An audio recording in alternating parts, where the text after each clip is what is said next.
तत्कालीन मुख्यमंत्री हमारे अशोक गहलोत साहब से मैं मिला था और इस संबंध में मैंने बात भी की कि झुंझुनू की सीट अब की बार कांग्रेस जीते। तो मैंने उनके सामने 2-3 नाम रखे हैं। असम के अंदर आप देख रहे हो कि जिस ढंग से गुंडागर्दी वहाँ की सरकार कर रही है, मंदिर में जाने से रोक रही है, एफआईआर दर्ज कर रही है, शहर में से नहीं जाने दूंगा, उधर से नहीं जाने दूंगा, तो वो तो मुख्यमंत्री के बारे में क्या कहना है सब लोग जानते हैं। हेमंत बिश्व शर्मा के बारे में बेशर्म आदमी है।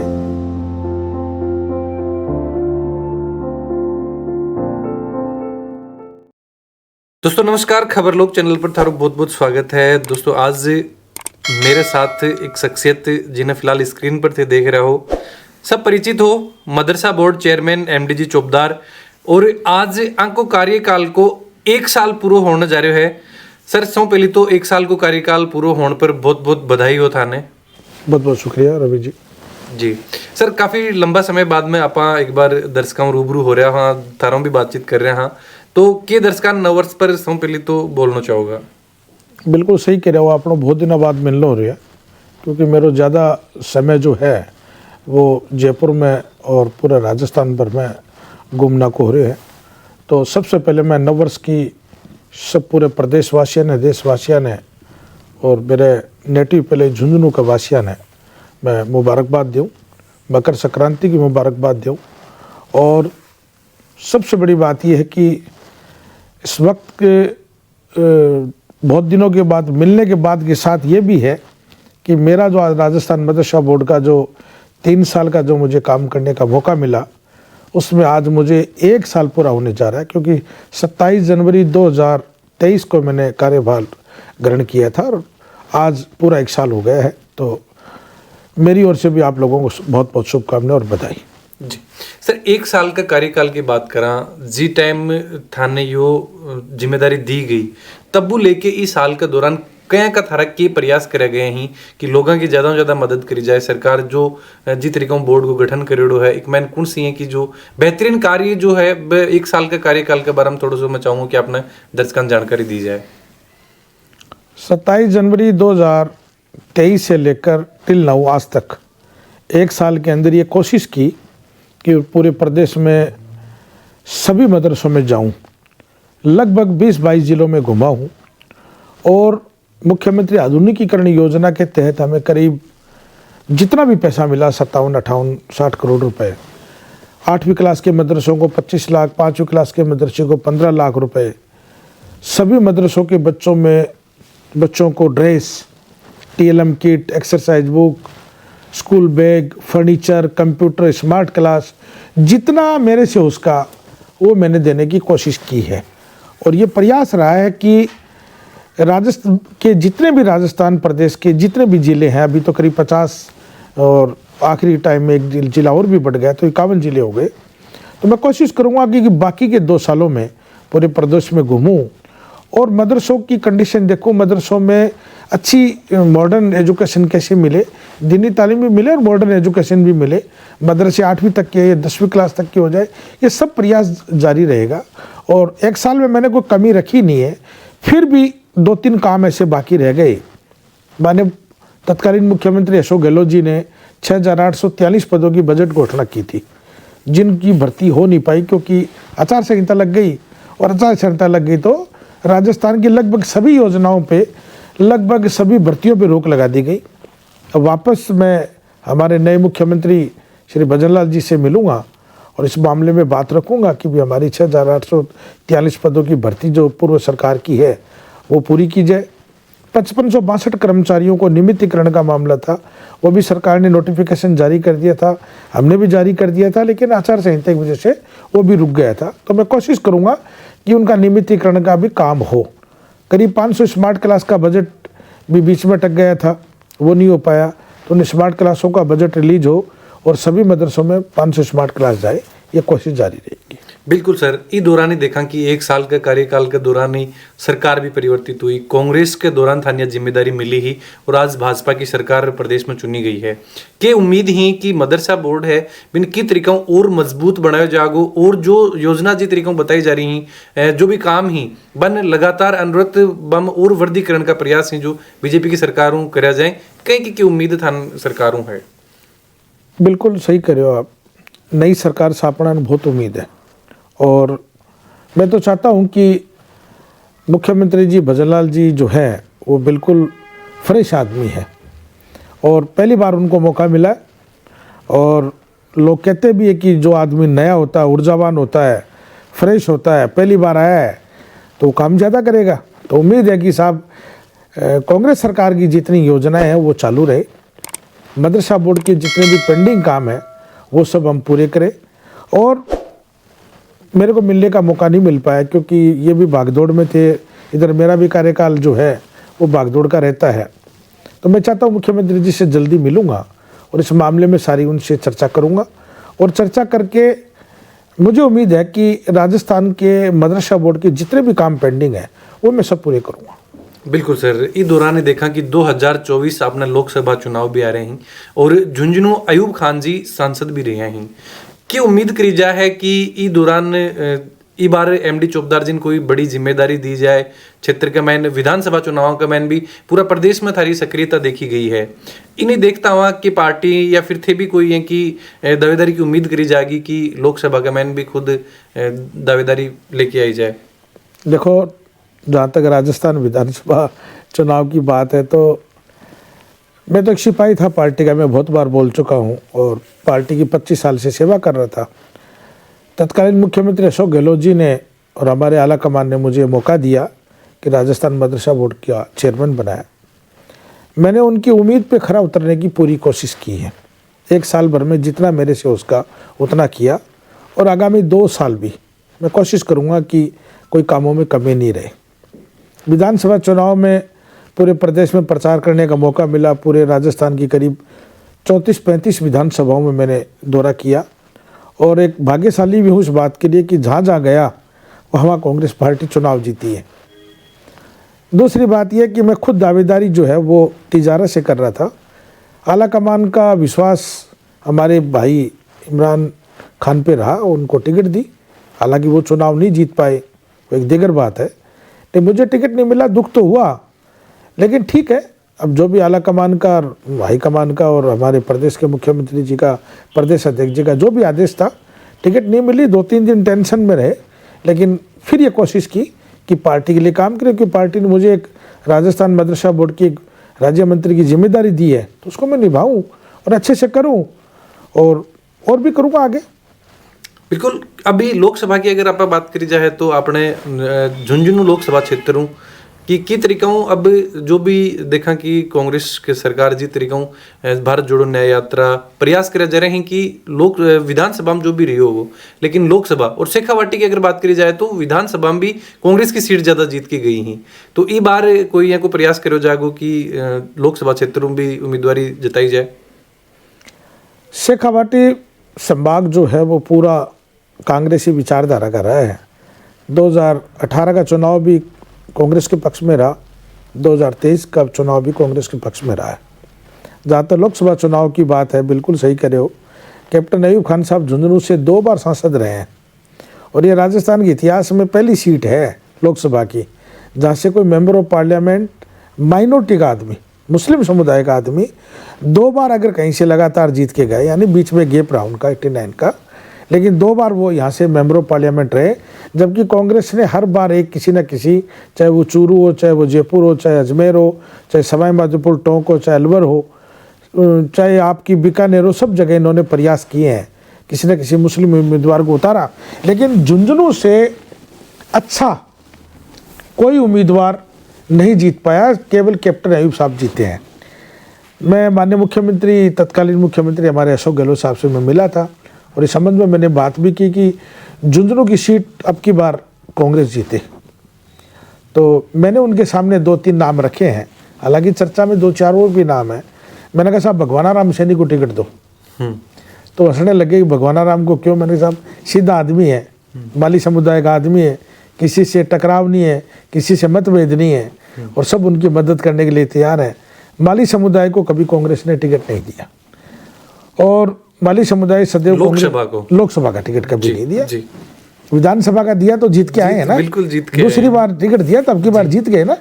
और भगवानाराम सीधा आदमी है, पढ़ा लिखा आदमी है, टिकट दे दो माइनॉरिटी करीब 3 लाख वोट है, 3 लाख माड़ी समाज के वोट हैं, जाट समाज के वोट हैं, दलित बिरादरी के वोट हैं, अदर वोट हैं, तो ये चुनाव जीत सकता है। तो उन्होंने कहा भगवानाराम के बारे में आप सब बैठ के विचार करो। चर्चा ये भी है कि साहब हमारे ऊर्जावान अध्यक्ष दिनेश हुड्डा जी के बारे में भी कहते हैं साहब उनको टिकट दो, मैं तो उनके लिए भी एग्री हूँ, उनको देना चाहिए। ब्रजेंद्र ओला साहब के लिए कहते हैं बिल्कुल ब्रजेंद्र ओला साहब को देनी चाहिए। ओला साहब चौथी बार एमएलए बन रहे हैं और उनके पिताजी यहाँ से लगभग 4 बार मेंबर ऑफ पार्लियामेंट रहे हैं, तो उनका दावा भी मजबूत है। उसके अलावा राजकुमार जी चुनाव लड़ना चाहें या शरण जी लड़ना चाहें, तो रीटा जी लड़ना चाहें, लड़ो। कांग्रेस की सीट है, सब कांग्रेसी मिलकर एक मंच पे चढ़ के कांग्रेस की लोकसभा की सीट झुंझुनू लोकसभा से हम जीत के जाएंगे, मुझे उम्मीद है। जहाँ तक मेरा सवाल है, मैंने स्वयं ने मना किया कि मैं लोकसभा का चुनाव नहीं लड़ूंगा। हम अगली पारी का इंतजार करेंगे। 2028 में लोकसभा विधानसभा का चुनाव होगा और देश भर में एक माहौल भी चल रहा है कि 1 नेशन 1 इलेक्शन का, तो हो सकता है परिसीमन हो रहा है 2026 में विधानसभा की सीटें भी बढ़ेगी, लोकसभा की सीटें भी बढ़ेगी, एक साथ इलेक्शन होंगे, तो जिसके भाग्य में वो हो जाएगा। लेकिन ये लोकसभा का चुनाव मैं नहीं लड़ूंगा। मैंने मना भी किया है और मैंने कहा कि आप एक जेन्युइन आदमी का मैंने नाम भगवानाराम सैनी का रखा है। तो ये चीज ने आप ऑफिशियली आज मान सका कि भाई एमडी चोपदार जी ई बार लोकसभा चुनाव में खुद की दावेदारी बिल्कुल भी कौन कर रहे हैं ना, नहीं करूंगा, बिल्कुल नहीं करूंगा। तरीकों पार्टी ने सहयोग करो जागो, क्योंकि कांग्रेस में हमेशा ये चीज देखी जाए कि आपसी फूट एक झुंझुनू बहुत चर्चित रही है या कि गुटबाजी ही, लेकिन ये बार जिस तरीका चुनाव जीता गए ही और अब जो एकजुटता देखी जा रही है बिन की तरीका कायम रखी जाएगी और क्या क्या प्रयास करा जाएगा आगे। मैं इस बात को नहीं मानता कि हमारे यहाँ को गुटबाजी है, हम सब लोग एक है। टिकट मांगना लोकतंत्र में सबका अधिकार है। मैं झुंझुनू विधानसभा से टिकट मांगता हूँ तो हो सकता है उनके अदरवाइज को जाती हो, बाकी मेरा कोई निजी कोई विवाद थोड़ी है कोई। ठीक है, हमारे विधायक जीते हैं, विजेंद्र जी, तो हमारे लिए तो फख्र की बात है, ये चौथी बार जीत के गए। हमारा भी मान सम्मान बढ़ता है कि साहब इनकी जहाँ सीट है वो लगातार कांग्रेस के खाते में जा रही है, तो बहुत बड़ी बात है। शरण जी जीत के गए हैं, रीटा जी जीत के गई हैं, अब की बार राजकुमार जी का सबको दुख है। लेकिन 15 साल बाद यानी 2008 के बाद में कांग्रेस जीती नहीं उदयपुर वाटी से, तो भगवानाराम जी के रूप में भले ही वो कम वोटों से जीते लेकिन बड़ा संघर्ष करके चुनाव जीते, काफी चर्चित चुनाव। बिल्कुल, मैं तो हमारे राष्ट्रीय नेता हैं इमरान प्रतापगढ़ी जी, उनको हेलीकॉप्टर में लेगी उनकी स्पेशल लेके आया था कि साहब माइनॉरिटी वोटों के लिए। मुख्यमंत्री जी का बार बार प्रेशर था गहलोत साहब का कि उदयपुर वाटी में माइनॉरिटी जो है वो कांग्रेस को वोट नहीं कर रही, जबकि राजस्थान का मुसलमान तो एक तरफा कांग्रेस को वोट डाल के गया है। और उदयपुर वाटी में उसका रिजल्ट है कि 2 से लगभग उस दिन 4-5 हज़ार लोगों की भीड़ थी और सबने एक मत में कहा कि भगवानाराम को रात को वोट, चाहे रात को 12 बज जाए, जब तक पोलिंग चालू रहेगी वोट डालेंगे, परिसर में मतलब ईमानदारी से वोट डालेंगे, और ईमानदारी से वोट डाल दिया। आज उसी का रिजल्ट है, भगवानाराम जी एमएलए बन गए। तो बिल्कुल मैं तो ये चाहता हूँ कि हमारे यहाँ कोई विवाद नहीं है। पितराम जी काला पहली बार आए, एमएलए बन गए जी, आपके भगवानाराम जी दूसरी बार टिकट मिली, एमएलए बन गए, विजेंद्र जी बन गए, शरण जी पुराने कद्दावर नेता है, रीटा जी बहुत अच्छे वोटों से जीत के आई। तो कांग्रेस में कोई विवाद नहीं। विजेंद्र जी को टिकट मिलेगी, हम सब साथ लगकर, चाहे वो शरवण जी है, चाहे रीटा जी है, राजकुमार जी है, पितराम जी है, भगवानाराम जी मिलके मदद कर देंगे। वही टिकट अगर भगवानाराम जी को जाती है भगवानाराम जी को, और अगर हमारे साथी दिनेश हुड्डा को मिल जाए तो जोश दुगना है फिर हमारा युवा है। बिल्कुल, एक ये टाइम झुंझुनू या पूरी शेखावाटी की अगर बात करा तो एक मुद्दों बहुत ज़्यादा चर्चा का मेन है नहर को मुद्दों, जो यमुना नहर को पानी लेके पिछली बार भी देखा कि अब जो उम्मीद लोगों जागी है वह यह है कि सरकार जो बन रही कि भाई कांग्रेस जो ही बिग बैन भी प्रयास करा, लेकिन बीजेपी की हरियाणा में सरकार होने की वजह जो सहमति कौन बन पाई ही। अब बीजेपी की सरकार राजस्थान में है, बीजेपी की सरकार जो हरियाणा में है, तो यो मुद्दों जो गाँव में शायद देख रहा होगा थे भी जब भी जा रहा हो तो ये चीज़ देखने मिल रही होगी। तो इ पर के मानो कि सरकार ने के फैसलों पर करना चाहिए और के शेखावाटी के लोगों ने के मदद करनी चाहिए। सरकार बीजेपी की हो चाहे कांग्रेस की हो, राजस्थान की 7 करोड़ 35 लाख की जनता वोट डालती है, वो उम्मीद करती है कि हमारा भला हो। मैं तो वर्तमान सरकार भजनलाल जी की सरकार है, उनसे निवेदन भी करूंगा कि ये मुद्दा आप जितना जल्दी हल करेंगे राजस्थान की जनता को फ़ायदा मिलेगा। हरियाणा में बीजेपी की सरकार है, सेंट्रल में इनकी सरकार है, तो अब तो कोई विवाद ही नहीं होना चाहिए। चलो कांग्रेस की सरकार थी, आपने नहीं किया, अब तो तीनों जगह आपकी सरकार है, आप कर सकते हैं, करो ना।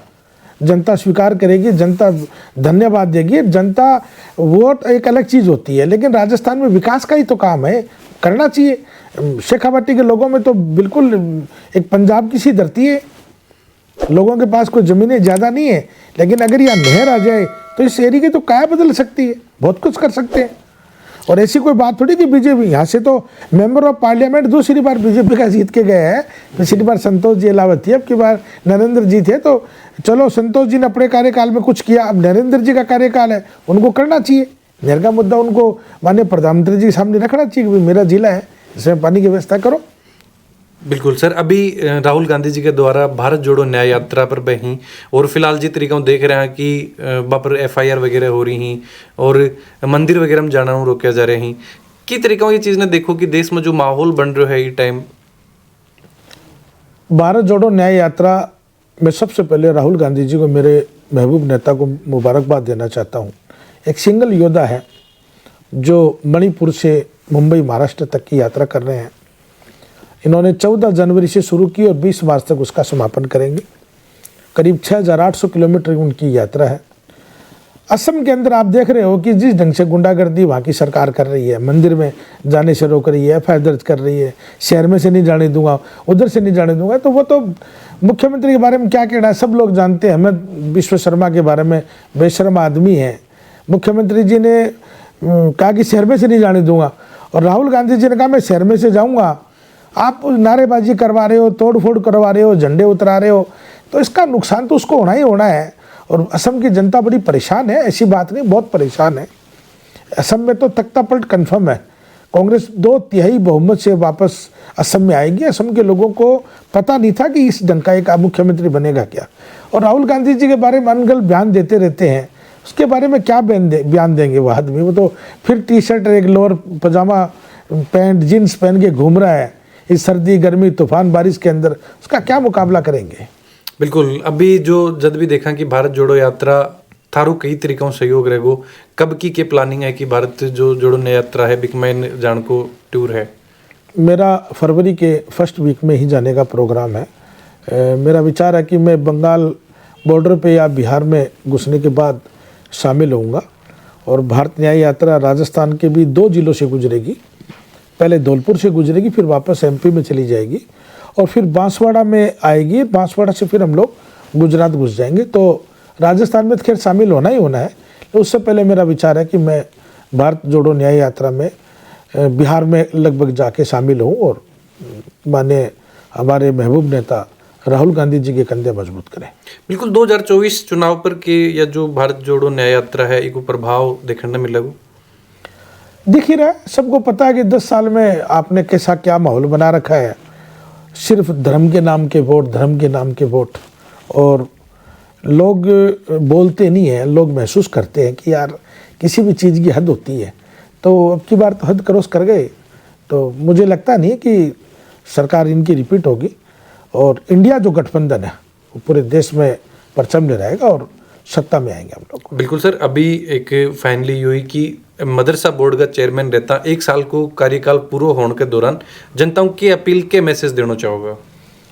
मैं तो मुस्लिम समुदाय का आदमी हूँ। राजस्थान मदरसा बोर्ड में लगभग 99% मुस्लिम समुदाय के बच्चे पढ़ते हैं। मैं कहता हूँ कि पढ़ाई के बगैर सारा मामला अधूरा है। 8वीं तक की अभी तक हमारी अनुमति मिली हुई है और लगभग 3800 मदरसे संचालित हैं। कोशिश करूँगा ये मदरसे 10वीं तक के बन जाए और माइनॉरिटी के बच्चों को सिर्फ और सिर्फ एजुकेशन पर फोकस करना चाहिए। मेरा विज़न भी रहेगा और मैं नई सरकार से भी उम्मीद करूँगा कि और भी जो हम लोगों ने योजनाएं बना रखी है उन योजनाओं को ज़मीन पर उतारे, उन काम को पूरा करें। बिल्कुल, बहुत बहुत धन्यवाद सर, ये जो कीमती समय देने के लिए, 1 साल पूरा होने पर खबरलोग चैनल बात करने के लिए आपको वैसे बहुत बहुत धन्यवाद जी। दोस्तों, अभी अपने साथ MD जी चौबदार है, बातचीत करी जाने कि क्या को विजन है और अभी जो 2024 लोकसभा चुनाव अपने होना ही बिम में कांग्रेस पार्टी में की तरीकाओं जो चुनाव लड़न की रणनीति अभी चल रही है। वीडियो के बारे में थारा जो भी विचार है जरूर थे कमेंट बॉक्स में लिख के बताओ। चैनल पर बना रहो। जय झुंझुनू, जय राजस्थान, जय हिंद।